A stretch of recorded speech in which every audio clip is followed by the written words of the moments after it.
Il existe des personnes qui semblent inoffensives, des personnes qui paraissent gentilles au premier regard, accessibles, même charmantes, mais avec le temps, leur vraie énergie commence à se montrer sans que tu t'en rendes compte. Elles te manipulent, elles drainent ton énergie, elles te font douter de toi. Et si tu n'y prends pas garde, elles peuvent transformer ta vie en un chaos dont il sera difficile de t'échapper. Carl Jung a étudié l'ombre cachée dans le comportement humain. Il a révélé des signes qui peuvent t'avertir quand quelqu'un va apporter le trouble dans ta vie. Dans cette vidéo, je vais te les montrer.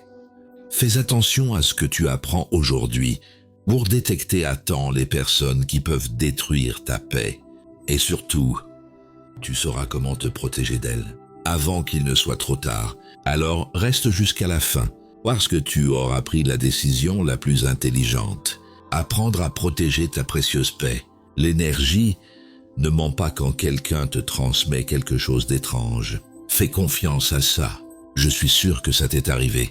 Tu rencontres quelqu'un pour la première fois. Et bien que tout semble normal, quelque chose en toi ne se sent pas bien. Cette personne n'a rien fait de mal.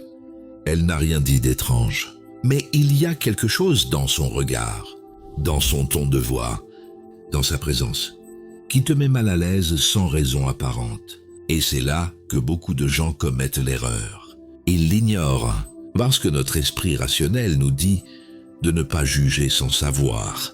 Peut-être que j'exagère. Je n'ai aucune preuve que quelque chose ne va pas. Mais l'inconscient, lui, il sait. Wang a parlé de la façon dont nous captons des signaux invisibles, avant que notre esprit ne les traite consciemment. C'est ce qu'il a appelé l'inconscient collectif, un système d'information que nous héritons à travers les générations, qui nous permet de percevoir les dangers, avant même de pouvoir les expliquer. En d'autres termes, ton intuition n'est ni magique ni paranoïaque. C'est un signal d'alerte qui vient d'une partie plus profonde de ta psyché. Laisse-moi te raconter quelque chose. Un jour, un ami m'a présenté quelqu'un. Cette personne était polie, parlait bien, souriait au bon moment. Mais quelque chose dans sa présence me mettait mal à l'aise.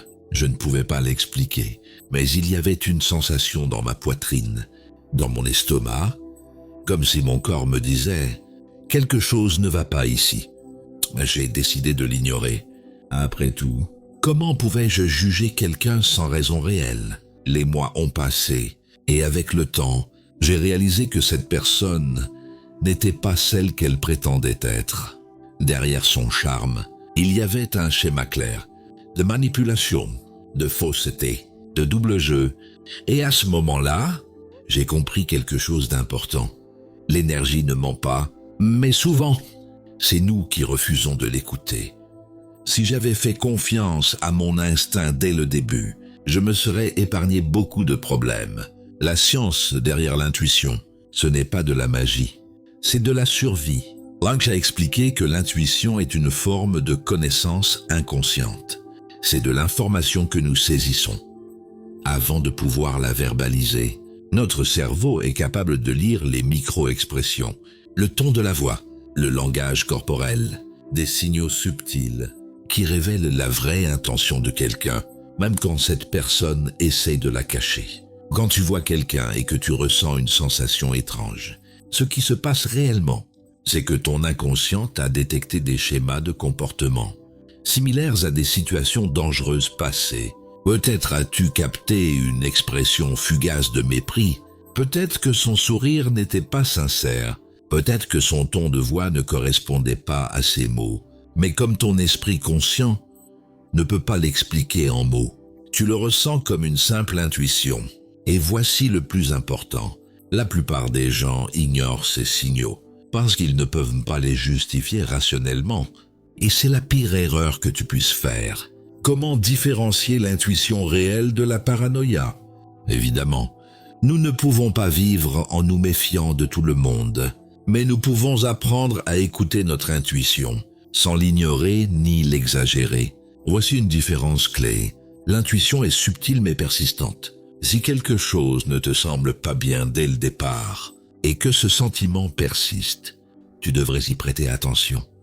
La paranoïa, en revanche, est explosive et constamment changeante. Si tu ressens une méfiance extrême envers beaucoup de gens et que tes perceptions changent constamment, il se peut que ce soit plus une peur interne qu'un vrai signe. Jung a dit que l'inconscient sait avant l'esprit conscient. Alors, la prochaine fois que tu ressens ce sentiment inexplicable à propos de quelqu'un, ne l'ignore pas, parce que souvent, ce petit malaise initial est le seul avertissement que tu recevras avant qu'il ne soit trop tard. Et voici quelque chose d'encore plus important.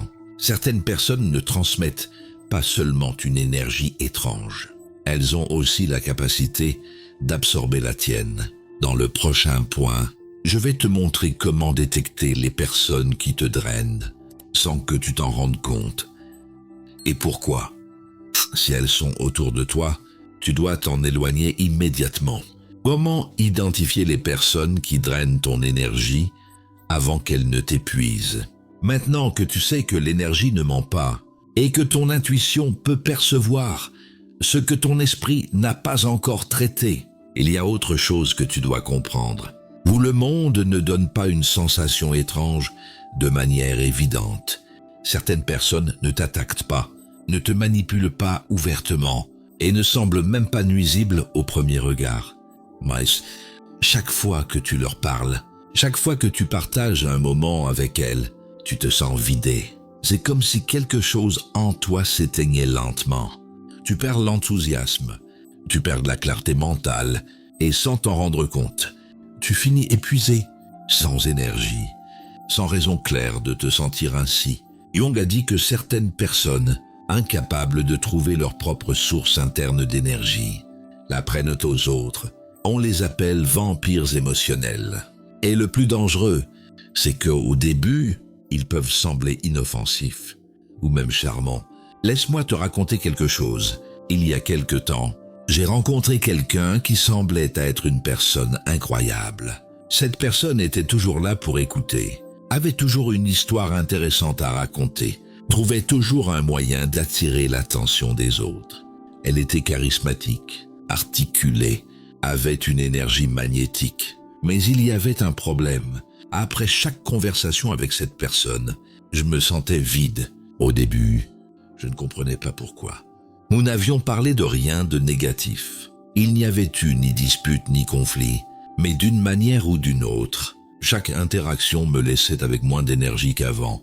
Avec le temps, j'ai réalisé ce qui se passait. Cette personne ne parlait pas pour se connecter, elle parlait pour absorber. Ces conversations n'étaient pas un échange équilibré, mais un monologue déguisé en intérêt. Sa présence n'était pas un soutien, c'était une demande constante d'attention et de validation. Et le plus inquiétant, c'est que son épuisement émotionnel devenait le mien. C'est à ce moment-là que j'ai compris l'une des dynamiques les plus dangereuses entre les êtres humains.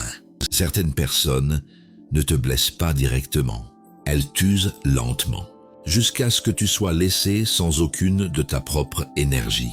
Comment reconnaître quelqu'un qui te draine sans que tu t'en rendes compte? Jung a dit que les personnes qui n'ont pas intégré leur ombre, tendant à la projeter sur les autres, cela signifie que leur manque d'énergie, leur anxiété ou leur chaos intérieur finissent par devenir une partie de ton fardeau émotionnel. Voici 3 signes clés qu'une personne draine ton énergie. 1. Chaque fois que tu lui parles, la conversation tourne autour de ses problèmes. Peu importe comment la conversation commence, elle finit toujours par porter sur ses plaintes, ses frustrations, ses conflits. Elle ne cherche pas de solution. Elle cherche seulement à décharger son poids émotionnel sur toi. 2. Elle te fait sentir coupable si tu n'es pas disponible pour elle. Si tu essayes de poser des limites, elle te fait sentir égoïste.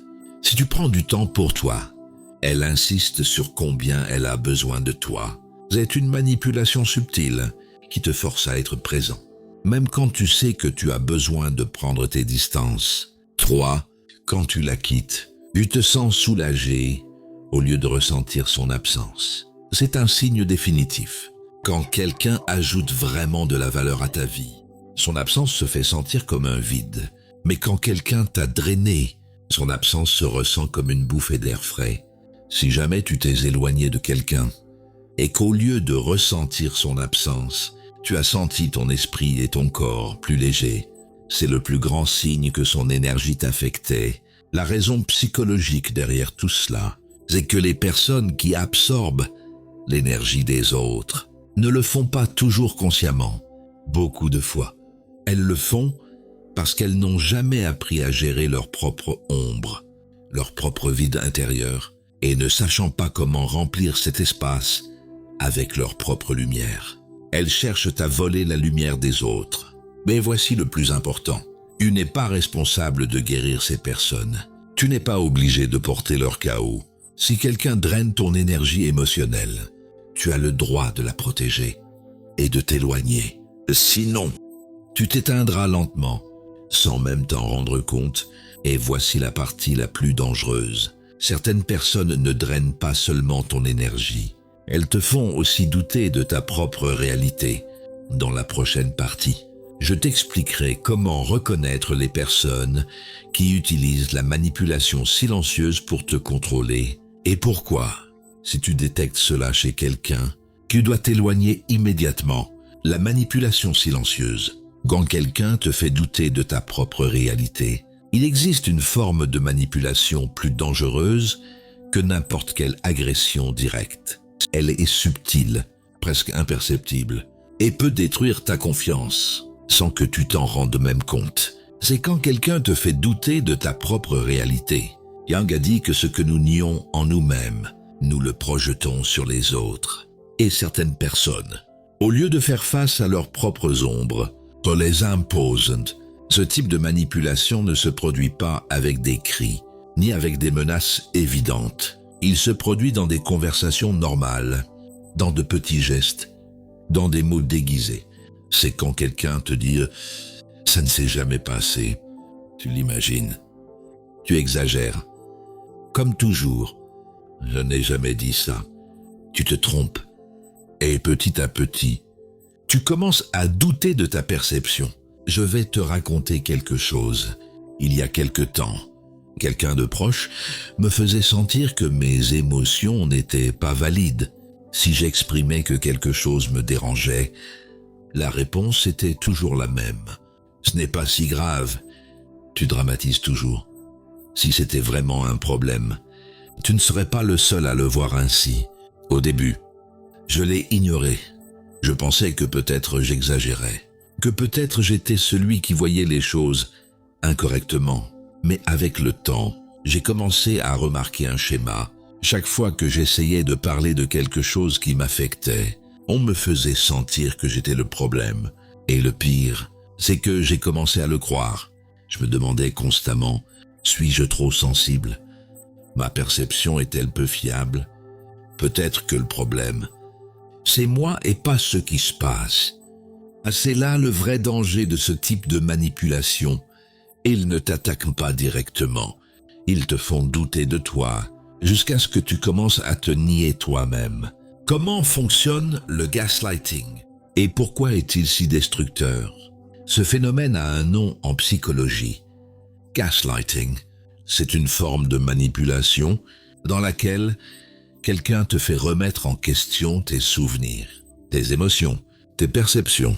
Jung a expliqué que les personnes qui ne font pas face à leur ombre projettent leurs propres conflits sur les autres. Et l'une des façons de le faire, c'est de te convaincre que tu es le problème.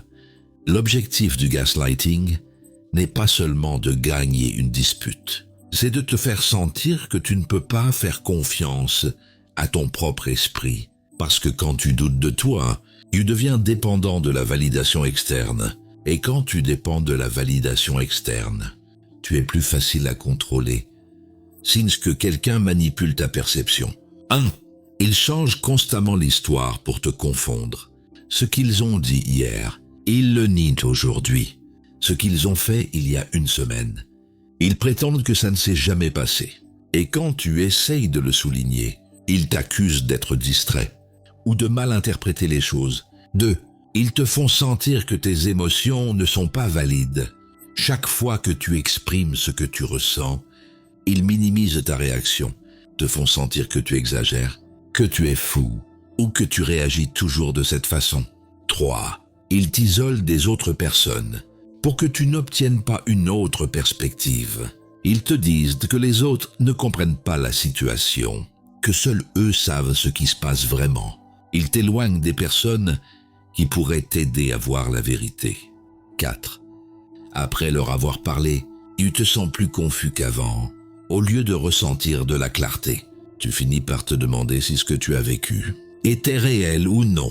Tu luttes pour différencier ce qui s'est passé et ce qu'on te dit qui s'est passé. Si tu as déjà ressenti cela avec quelqu'un, c'est un signe d'alerte. Comment te protéger de cette manipulation silencieuse? Fais confiance à tes souvenirs et à tes émotions. Si quelque chose t'a fait te sentir mal, c'est valide. Tu n'as pas besoin que quelqu'un d'autre te dise si ta perception est correcte ou non. Entoure-toi de personnes qui apportent de la clarté. Parle à quelqu'un en qui tu as confiance. Compare ta perception avec celle des autres. Souvent, un observateur extérieur peut t'aider à voir ce que toi, dans la manipulation, tu ne peux pas remarquer. Si quelqu'un te fait constamment sentir que tu es le problème, il est temps de repenser cette relation, parce que quelqu'un qui t'aime vraiment ne jouera jamais avec ta perception pour te faire douter de toi. Quand quelqu'un projette son ombre sur toi et te fait porter ce qui ne t'appartient pas, il existe un type de manipulation encore plus subtil que le gaslighting. Ce n'est pas de te faire douter de ta propre réalité, mais de te charger des conflits internes de quelqu'un d'autre, jusqu'à ce que tu les intériorises. Jung a dit que tout ce qu'une personne rejette en elle-même se projette sur les autres. En d'autres termes, au lieu de reconnaître leurs propres défauts, leurs peurs, leurs insécurités, ils les placent sur quelqu'un d'autre. Et souvent, cette personne, c'est toi. Peut-être as-tu été accusé d'être égoïste, alors qu'en réalité, c'était eux qui agissaient ainsi. Peut-être t'a-t-on dit que tu es trop froid, alors qu'ils sont ceux qui ne peuvent pas gérer leurs émotions. Peut-être t'a-t-on fait sentir coupable pour quelque chose qui n'était même pas ta responsabilité. Quand quelqu'un ne confronte pas sa propre ombre, il te fait la porter. Laisse-moi te raconter quelque chose.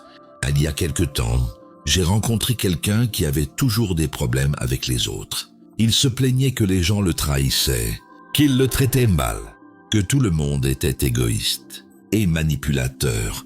Mais en observant son comportement, j'ai réalisé quelque chose. C'était lui qui faisait exactement ce qu'il critiquait chez les autres. Il méprisait ceux qui n'étaient pas d'accord avec lui.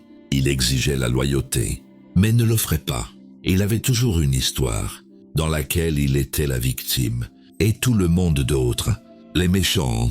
Et le plus étrange, c'est qu'il essayait de me faire croire que j'étais comme ça aussi. Il me disait que je n'étais pas assez empathique, que je ne le valorisais pas assez, que j'agissais exactement comme les personnes qu'il détestait tant. Et pendant un moment, j'ai même douté de moi. Suis-je vraiment égoïste? Suis-je le problème? Mais ensuite, j'ai compris ce qui se passait.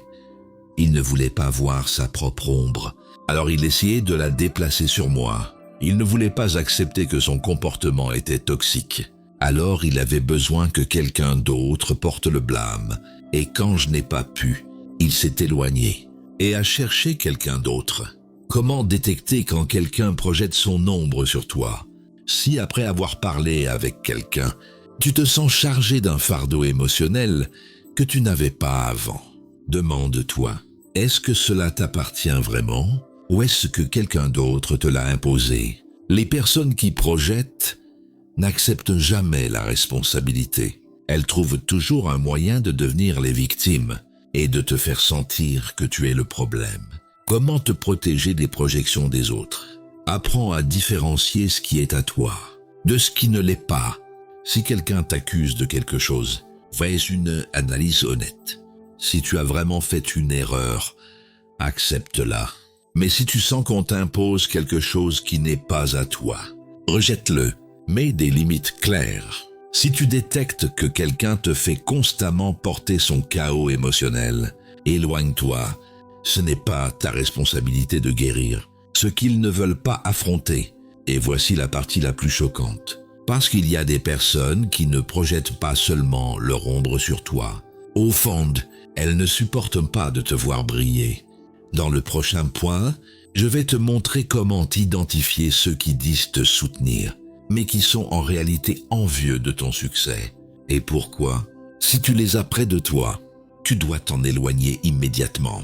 L'envie cachée et les personnes qui te veulent proches, mais ne veulent pas te voir briller. Il y a des personnes qui apprécient ta compagnie, qui t'admirent, qui partagent des moments avec toi, mais au fond, elles ne supportent pas de te voir briller. Elles ne le disent pas ouvertement.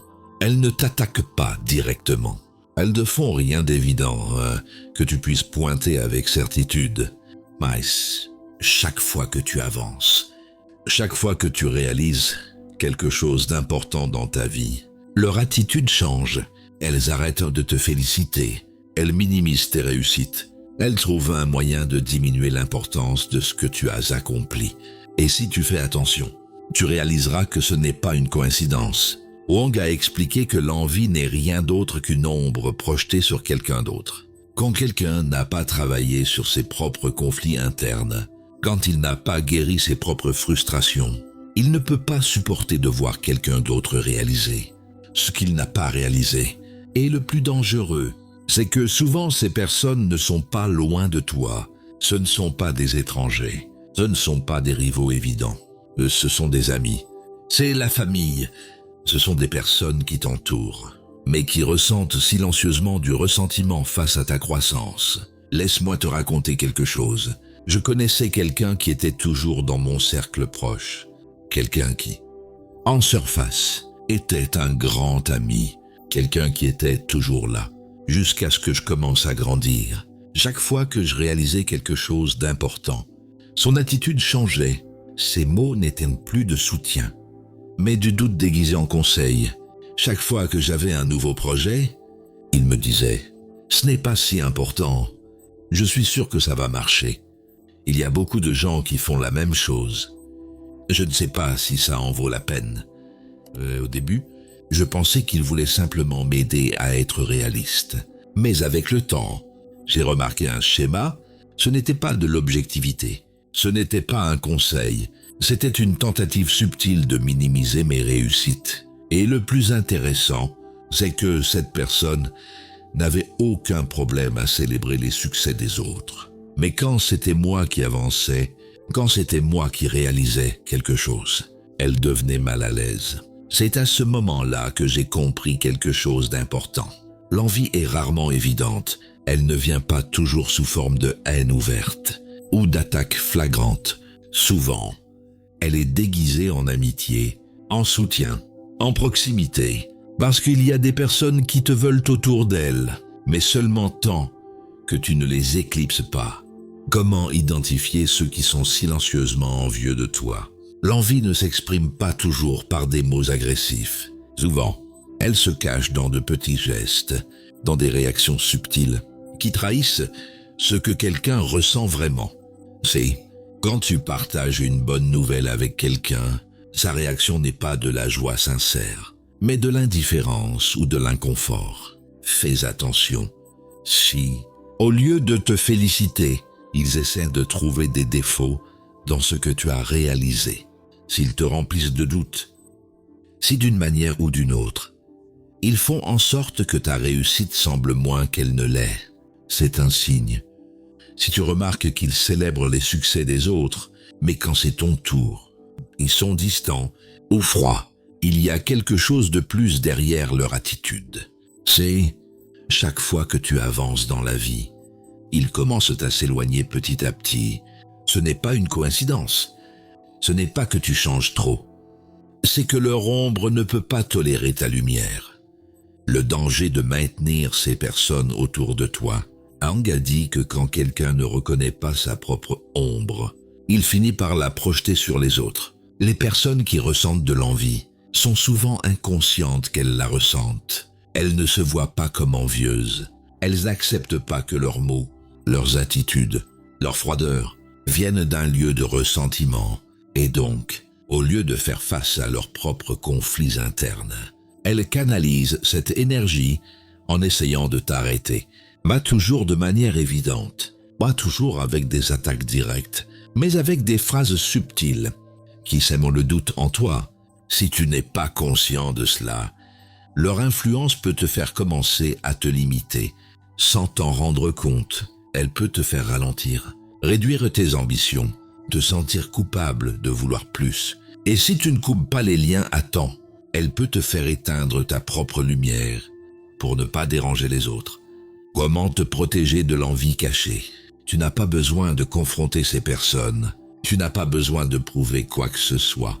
Tu n'as pas besoin de leur montrer que tu mérites ce que tu as réalisé. La seule chose que tu dois faire, c'est détecter les signes et t'éloigner. Entoure-toi de personnes qui célèbrent vraiment ton succès, de personnes qui ne se sentent pas menacées par ta croissance, mais qui en sont inspirées. Parce que quand quelqu'un t'apprécie vraiment, ton succès ne le dérange pas. Il ne te retient pas. Il ne te remplit pas de doutes. Au contraire, il te propulse vers l'avant. Et voici le plus grand signe d'alerte. Parce qu'il y a des personnes qui ne ressentent pas seulement de l'envie ou qui ne manipulent pas ta perception, mais qui sont capables d'apporter le chaos dans ta vie de façon que tu ne peux même pas imaginer. Dans le prochain point, je vais te montrer le signe définitif qu'une personne apportera la destruction dans ta vie. Et pourquoi? Si tu le détectes, tu dois t'éloigner immédiatement. Le signe définitif qu'une personne apportera le chaos dans ta vie. Il y a des personnes qui ne te manipulent pas seulement, qui ne drainent pas ton énergie ou qui ne t'en viennent pas silencieusement. Il existe un type de personne qui va au-delà de tout cela. Quelqu'un qui, si tu le gardes proche, peut ruiner ta stabilité émotionnelle et mentale, et même ton futur. Ces personnes n'arrivent pas avec des signes évidents de danger. Elles ne viennent pas avec un avertissement écrit sur le front. En fait, beaucoup de fois, elles se présentent comme des amis, comme des partenaires, comme quelqu'un qui semble avoir une connexion spéciale avec toi. Mais avec le temps, le schéma se répète toujours. Elles apparaissent avec force dans ta vie, avec intensité. Au début, leur présence est excitante, magnétique, captivante, mais petit à petit, elles commencent à semer les graines de la destruction, désordre, confusion, drame, instabilité. Et avant que tu ne t'en rendes compte, tu es devenu partie de leur chaos. Jung a parlé de personnes qui vivent dominées par leur ombre, celles qui ne sont pas devenues conscientes de leur propre conflit intérieur, et qui, au lieu de le confronter, le portent partout où elles vont, détruisant tout sur leur passage. Laisse-moi te raconter quelque chose.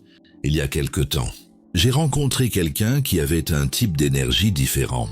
Cette personne avait une présence forte, une personnalité attirante, et une façon de parler qui te faisait sentir que tu étais en présence de quelqu'un de spécial.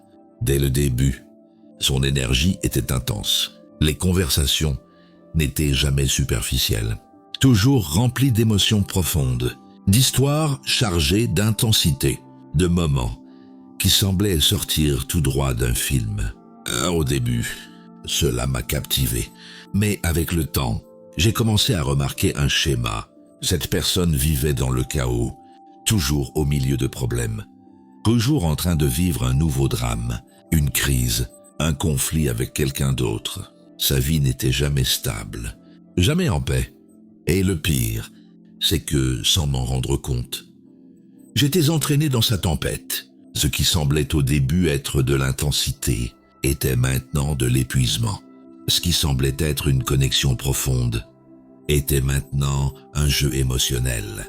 Ce qui semblait être de l'authenticité était maintenant un cycle sans fin de problèmes, de hauts et de bas et d'émotions débordantes, jusqu'à ce que je comprenne quelque chose. Cette personne ne pouvait pas échapper au chaos, parce que son identité était construite autour de lui, et en m'ayant autour d'elle, je devenais partie de son monde désordonné. Le plus grand signe d'alerte, c'est que le chaos suit cette personne partout où elle va.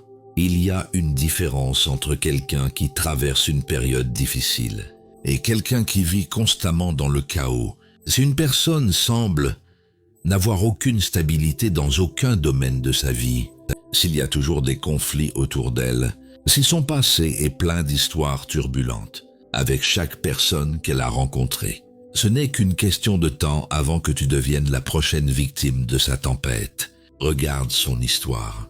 Si chaque relation qu'elle a eue s'est terminée en drame, si chaque amitié qu'elle a construite s'est terminée en conflit, si chaque opportunité dans sa vie a été gaspillée par son propre comportement, ne pense pas que ce sera différent avec toi. Tu n'es pas l'exception.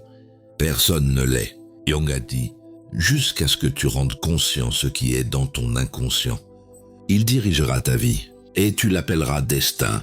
Et ces personnes continuent à répéter les mêmes schémas, parce qu'elles ne sont pas devenues conscientes de leur propre ombre. Elles ne sont pas prêtes à changer.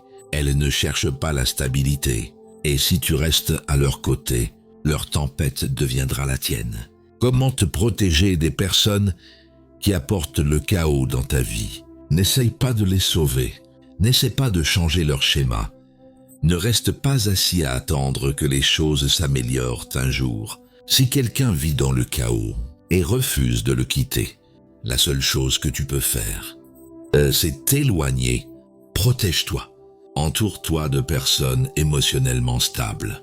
Crée ton propre ordre, ta propre paix, et ne laisse personne la ruiner. Parce que si quelqu'un traîne le chaos dans chaque partie de sa vie, ce n'est qu'une question de temps, avant qu'il ne le traîne aussi dans la tienne. Si tu es arrivé jusqu'ici, maintenant tu comprends quelque chose que beaucoup de gens mettent des années à découvrir.